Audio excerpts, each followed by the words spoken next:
Hello साथीहरू, आज चाहिँ म घरबाट निस्किएँ। म र दिदी अनि बुवा मम्मीहरू चाहिँ गइसक्नु भएको थियो बारीमा।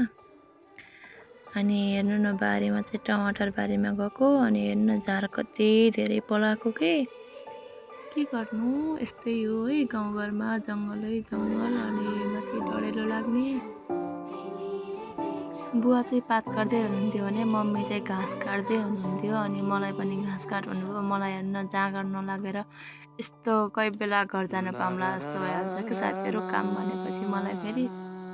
अनि त्यही पनि एकछिन जाँगरलाई नलाई गर्दै घाँस काटेँ अनि मम्मीसँग बोले जस्तो गरेँ। अनि म सोचिरहेको थिएँ कि भगवान् पानी परे त यस्तो गर्मी छ, पानी परे त घर जान पाइन्थ्यो जस्तो लाग्थ्यो। अनि मम्मीहरूलाई काम गराउने म भिडियो बनाइदिन्छु भन्ने यस्तै गरेर टाइम पास गर्दै थिएँ। तपाईँहरू चाहिँ काम गर्नु, म चाहिँ भिडियो बनाइदिन्छु, यस्तो गर भन्ने होइन। आफू पनि काम नगर्ने, गरेकोलाई पनि गर्नेको मान्छेलाई पनि गर्न नदिने है। हाम्रो चाहिँ काम चाहिँ एकदम राम्रो बलेको थियो बल्ल त, तर डढुवा लागेर चाहिँ त्यस्तै पुरै भएको थियो। नभन्दै मैले चाहिँ ठ्याक्कै पानी पर्ने जस्तै अँध्यारो भएको साथीहरू अचम्म लाग्यो होइन। आकाशमा कालो निलो भयो अहिले अब घर जानु पाइन्थ्यो जस्तो लाग्यो। अनि त्यही चाहिँ त्यो हेर्नु थकाएर बिचरा कस्तो भएको थियो। म चाहिँ यहाँ हेर्नु नाटक अनि यहाँ टमाटर गरे पुरै काटेर लास्टमा गएर पानी परिहाल्यो चाहिँ घर जाने कि भन्दै थिएँ। त्यत्तिकैमा टमाटर बारी गर्दै त्यतिखेर हजुरबाले भात पार्ने खुट्टा बार्ने, बुवाले चाहिँ टमाटर पार्ने गर्दै गर्नुहुन्थ्यो।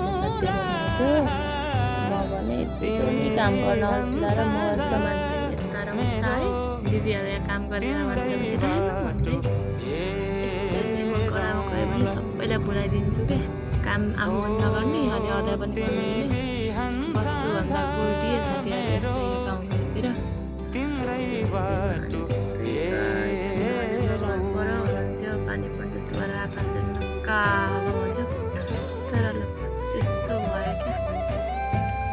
अनि पानी पर्न लाग्यो म त अनि हतार हतार गरेर घाँस ढोकामा हाल्नु लागेँ हेर्नु न म त कुदेर। अनि त्यसपछि ढोकामा घाँस हालिसकेपछि अँध्यारो हेर्नु न म कति ढिला गरेछु है। कसैले पनि साथ नदिएन, म त लुकेर भिडियो गर्दै थिएँ। मलाई काम गरेको त फेरि भिडियो मात्रै देखाउनु लाग्छ, रियलमा चाहिँ म काम गर्न सक्दिनँ। भिडियोको लागि भए पनि काम गरेको नाटक गर्नुपर्छ गाइज। अनि त्यत्तिकैमा फेरि घाँसको अर्को ढोको भरि नै लाग्एको थियो अनि घाँस चाहिँ फेरि सकियो अनि भर्यो। त्यत्तिकैमा ढोकामा घाँस पनि हालेर हेर्न बादल चाहिँ यस्तो पानी परेर थोपा थोपा पानी फालिसकेको थियो। अनि म चाहिँ ढोकामा घाँस हालेर काम गरौँ छिटो छिटो भन्नु त छैन र उल्टा ल है काम गर भन्न लाग्यो कि हावाहुरी लाग्दै थियो। मम्मीहरू चाहिँ हतार हतारमा पात काट्ने घाँस काट्ने गर्दै हुनुहुन्थ्यो। अनि म चाहिँ ल म त घर जान्छु है भनेर अनि बाटो गएँ। अनि त काहीँ छैन अलिअलि दुखाउने गर्नैपर्छ घर भाग्नुको लागि भए पनि भनेर घरतिर गएँ। जाने बेला पनि मोबाइल त लिन आउनै पर्यो, फेरि एकछिनमा फर्किनु पर्ला जस्तो लागिरहेको थियो। यिनीहरू चाहिँ हाँस्दै थिएँ अनि यहाँ हेर्नु न पुरै कस्तो हावाहुरी लागेर है काडाङ गुडुङ भइरहेको थियो, पुरै कडाङ गुडुङ गरिरहेको थियो। अनि म चाहिँ भाग्दै थिएँ अनि घर आएर लुगाहरू उठाउँदै थिएँ नभन्दै ठ्याक्कै अँध्यारो भयो हेर्नु गाइस। त्यत्तिकैमा ठुलो पानी पर्ला र मम्मी त कुर्दै आउनुभयो। त्यसपछि हेर्नु न हजुरबुवा र दिदीलाई त पानीले लखटेर जको दिदी लोटी हेर्नु है गाइस होइन लोटीकै यो। अनि यस्तरी पानी परेछ हेर्नु न यसलाई लास्टमा यस्तरी भिजेर आएँ मसँग नआएर काम गर्छु भनेर देखाउने हुँदा मैले तर आज त साँच्ची मैले बोलेको चाहिँ पुरा भयो के। पानी पर्दै हुन्थ्यो जस्तो लागिरहेको थियो तर नभन्दै पानी पनि पर्यो। अनि बुवा पनि भिज्दै भिज्दै घर पुग्नु भयो। अनि यत्तिकैमा हामी चाहिँ गएको आधी घन्टा 1 घन्टामै घर फर्कियौँ सबै भिजेर।